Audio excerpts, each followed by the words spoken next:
Hearthstone almost completely shattered and broke me last month.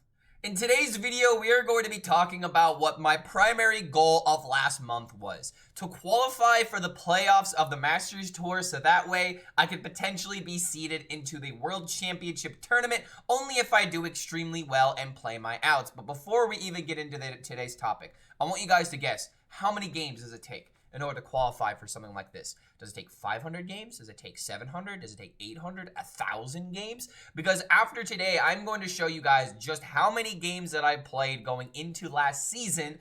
And I'm going to pretty much ask you guys, do you think it's worth it? Do you think that this amount of effort is ever worth it for a video game? Because I'm going to tell you right now, guys, I almost gave up at with 2 days left in the season. I had a really bad climbing day on the 28th to where I put out this tweet the next morning after climbing a little bit or climbing a little bit, and I just put this out. I give up.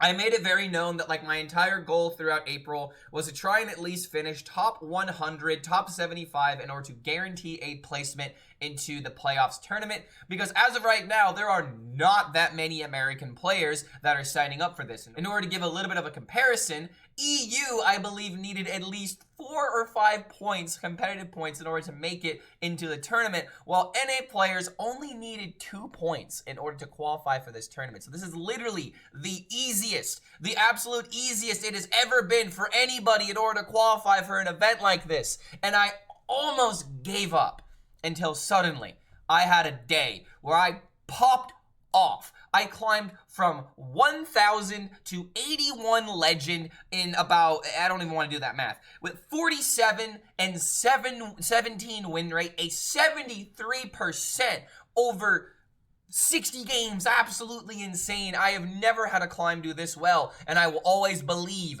in the Hog. It was all about Hog Demon Hunter having one ferocious Fellbat really helped us against Warlock, against DK, and even the Mirror, for example. If the game goes on long enough, we can completely outvalue them because of this one card in our deck. Not only can you get the value from the Fellbat itself, but you can get the value from the return policy. So if you like Hog Demon Hunter, this deck feels very good, and it can even have some good games against Paladin, for example. But oh my freaking lord, this wasn't enough. This was not enough in order to guarantee it, because after playing 13, almost 14 hours in one day, I had to call it quits. I had to go to bed. I had to, get ready the next day in order to start climbing to 75. And god damn it, ladies and gentlemen, I am super happy to say that I made it! Oh yeah! Woohoo! Let's fucking go!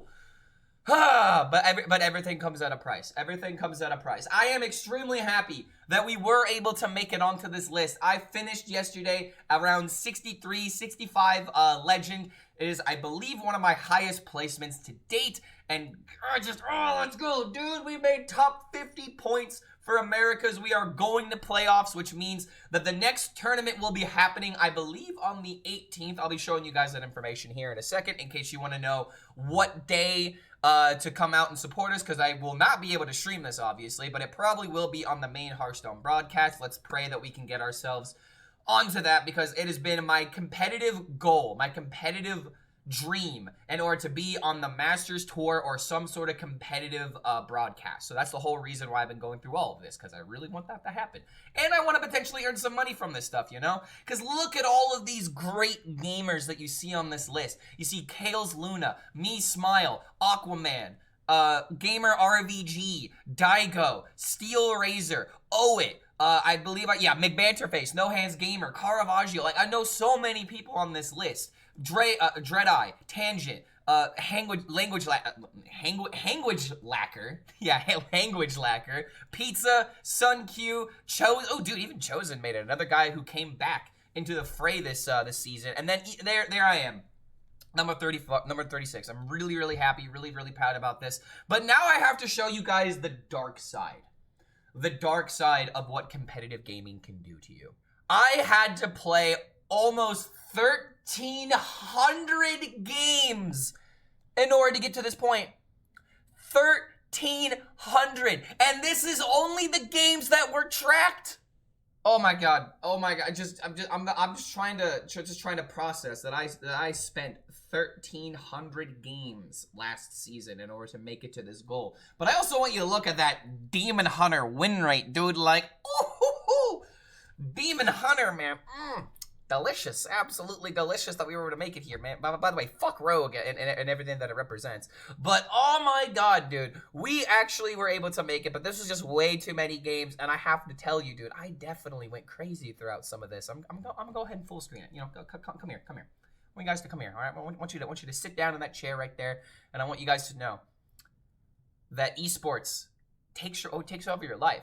The one thing I really do not like about any competitive esports system is how much you really have to commit yourself to the goal, because it's just like I'm happy that I did it, but now I'm starting to wonder, it's like, at what cost? What was the cost that I allowed this to happen? But regardless, I just wanted to show you guys some wacky numbers and celebrate the fact that I made it, because it's just really freaking awesome that I can finally be a part of HS Esports after essentially making an I quit video last year saying that I would never do it, but then they literally came out with this system. They literally came out with this system that I knew that I could take advantage of, and that I knew that I would be able to qualify for.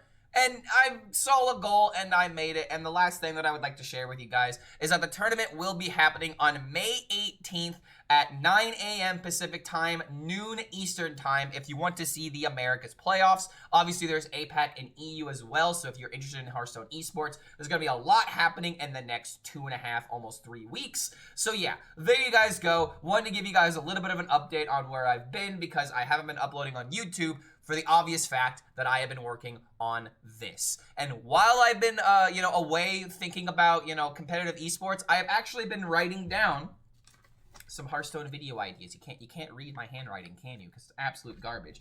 But I do have some stuff planned for YouTube that is actually going to be not just gameplay. I'm really trying the best I can to do other things than gameplay, because I feel like Hearthstone gameplay videos can only get you so far. But some things that I want to do are like the levels of classes, doing why this class is well designed, why it's not well designed. So if you guys have any ideas about potential videos that you would like to see, go ahead and leave those in the comments below. But more than not, just go ahead and put a let's fucking go, an LFG in the comments, so that way we could just celebrate that I spent way too much time playing Hearthstone last season. And I'm not gonna lie, if I didn't qualify for this, I probably, very likely, would have not fucked around with Hearthstone esports for at least another year until they put out a new system going out until 2026. So yeah, I made it. Hell yeah, dude. We'll see you for the next video, and we'll see you for the next stream.